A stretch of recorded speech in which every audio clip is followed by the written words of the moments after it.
Sher bilan eshak bahslashib qolishibdi. Sher aytgan ekan,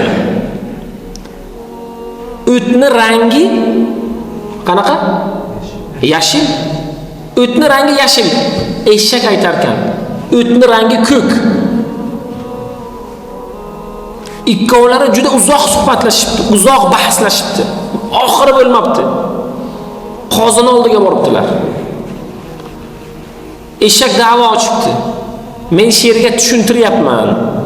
O'tni rangi ko'k. Sher aytayapti-ki, o'tni rangi yashil. Sher aytgan ekan, qozi janoblari, siz ayting. O'tni rangi yashil-ku deganda qozi aytgan ekan, yo'q, o'tni rangi ko'k. Sherni olinglarda qafasga qamanglar, 100 darra uringlar degan ekan.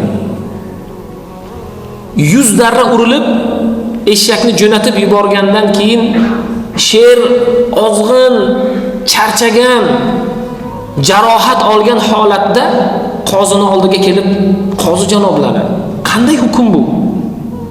Siz ham bilasiz, men ham bilaman, dunyo biladi buni. O'tni rangi yashil. Nega meni darra urdirdingiz? Nega eshakni oldida meni obro'yimni tushirib, o'tni rangini ko'k dedingiz? Nima uchun deganda, seni aslida fikring to'g'ri. O'tni rangi yashil. Buni biladi hamma.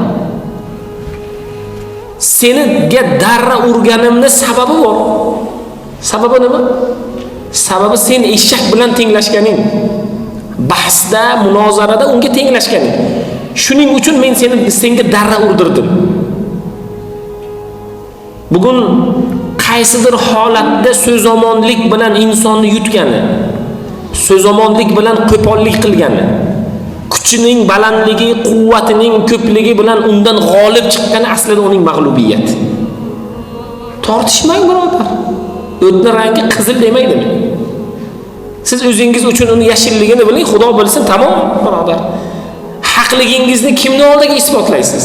Sizni haqligingizni Xudo bilsa bo'ldi birodar.